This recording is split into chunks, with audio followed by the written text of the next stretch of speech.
Bonjour tout le monde. Lors du sommet du bien-être animal, le vétérinaire Walter Williger vous a présenté les bienfaits de l'acupuncture sur les animaux. Nous vous avons également promis de revenir avec une vidéo avec Canaille pour vous expliquer ce qui a déjà été présenté, le diagnostic par les moelles. Comme promis, je m'en vais aujourd'hui retrouver Walter avec Canaille et je vous propose de suivre une séance directement auprès du vétérinaire Walter Williger. A tout de suite. Nous sommes ici avec Canaille, je le vois pour la deuxième fois. Donc il a eu des soucis de foie, cholangiohépatite, donc on a fait un premier traitement. Là, on va procéder au diagnostic par les moelles, parce que chez les humains, les médecins chinois font le diagnostic par le pouls chinois, où ils vont sentir les méridiens sur le pouls, ce qui va déterminer quels sont les méridiens en dysfonction, en blocage, et par le diagnostic de l'observation de la langue. Chez les animaux, c'est plus compliqué, parce que pour aller regarder la langue, et prendre un pouls, voilà, un animal qui bouge beaucoup comme ça, on prend le pouls à l'intérieur de la cuisse, c'est faisable mais c'est pas très simple. Du coup on fait ce qu'on appelle le diagnostic par les moelles, ce qui va nous déterminer, on verra s'il y a des vertèbres qui sont en blocage ou en dysfonction comme on dit. La dysfonction c'est quand la mobilité elle est restreinte. Donc il y a une corrélation entre la moelle des os de la patte avant et les vertèbres et le crâne. Donc, avec la main gauche, on envoie de l'énergie dans la moelle des os, et avec la main droite, on fait le ressenti. Donc, les os des phalanges font bouger les os du crâne. Voilà, on envoie de l'énergie comme ça sur les os des phalanges, et on teste plusieurs os du crâne. En principe, on voit juste un peu la mobilité globale. Si on voit que les os du crâne bougent bien, bon, quand on dit bouger, on s'entend, hein, c'est des micro-mouvements qu'on perçoit avec la main. Donc son crâne bouge bien. Ensuite, les os du poignet font bouger les cervicales. Les os de l'avant-bras font bouger les thoraciques. Les os du bras font bouger les lombaires. Et l'omoplate et le sternum aussi font bouger les os du sacrum. Donc on remonte la patte en envoyant de l'énergie et on descend le long de la colonne en même temps et on va percevoir les mouvements des vertèbres. Voilà. Donc là je vais commencer par les cervicales. C'est un processus qui est rapide. Hein. Voilà. Je prends les doigts comme ça. Ça fait un petit faisceau de plusieurs énergies de chaque doigt. Je pose sur le poignet et puis je descends. 1, 2, 6, 7. On a 7 cervicales, tous les mammifères ont 7 cervicales. Donc c'est un petit peu comme si j'avais un petit ressort sur la main. Quand je teste chaque vertèbre, il y a un petit rebondi. Ça dit que la vertèbre elle bouge bien. Et quand il n'y a pas de rebondi, que la vertèbre reste à plat, ou même des fois on sent une certaine lourdeur, on dira qu'à ce moment-là il y a la dysfonction, il y a le blocage. Donc après, pour l'avant-bras, voilà, on remonte l'avant-bras. Et on descend la colonne. 5, 6, 7, 8. Alors j'arrive au foie, la 9 et 10e thoracique, c'est le foie. Là aujourd'hui la mobilité est bonne. La 11e c'est la vésicule biliaire, elle est bonne aussi. Ensuite on arrive rate, estomac. Et là on passe au bras, les lombaires. Première lombaire, deuxième. Toutes les lombaires bougent bien, et la dernière lombaire, elle est un petit peu moins mobile, mais il n'y a pas vraiment de blocage. Et ensuite, là, on remonte l'omoplate. La partie plus basse, ça nous fait la première vertèbre sacrée, deuxième sacrée, troisième sacrée. Alors, j'ai deux zones qui bougent moins bien, c'est lombaire 7 et la troisième du sacrum.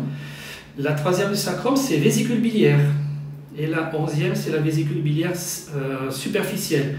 Pour chaque organe viscère, on a une vertèbre dite profonde et une vertèbre dite superficielle, parce qu'elle est liée à un blocage profond de l'organe ou un blocage superficiel. Voilà, moi, mon diagnostic pour aujourd'hui, c'est la troisième sacrée. Donc on va poser des aiguilles sur la troisième sacrée. L'autre fois, on avait thoracique 10, c'était le foie. Donc on est sorti de l'organe, maintenant on est dans le viscère.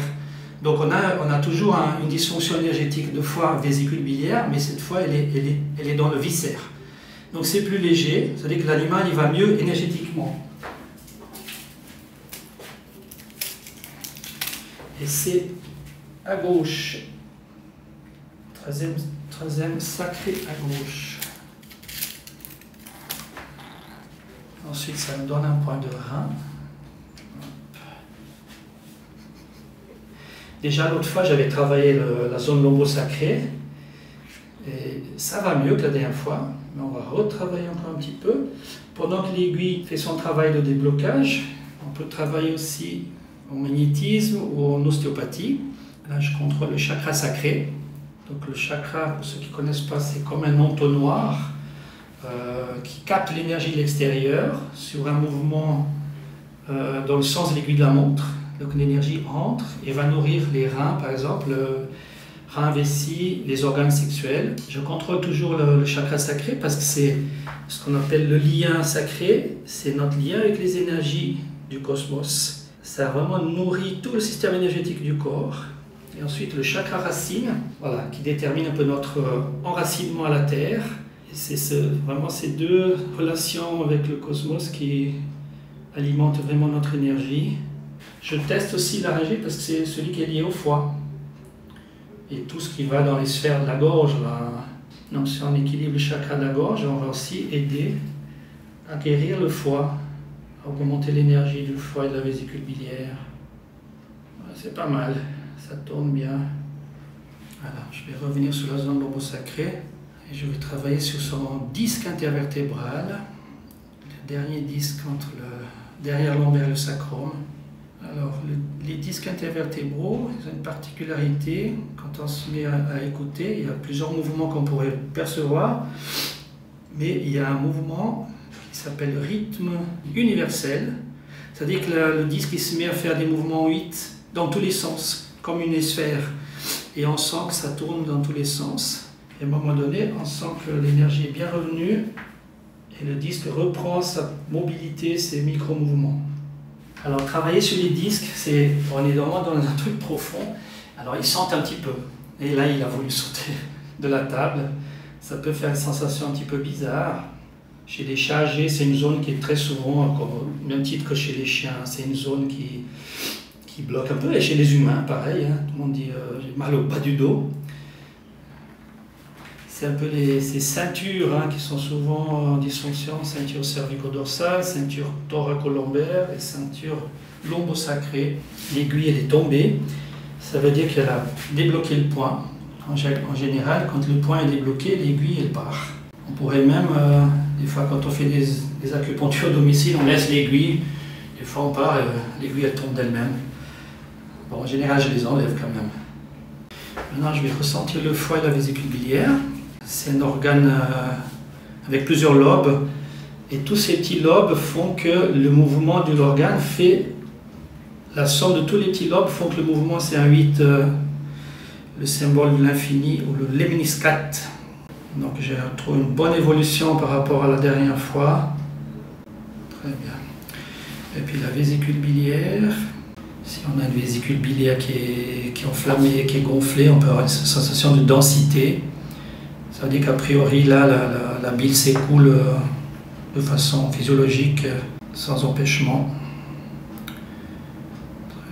Ça va mieux, hein. Bon, cliniquement mieux, énergétiquement mieux. Ça c'est sûr. Là, il va mieux. Ouais. Attendez, si on pense à l'énergie globale, le taux de vitalité, il y a une certaine puissance dans les mouvements de la moelle épinière, ce qui dit quand même que l'énergie de fond elle est bonne.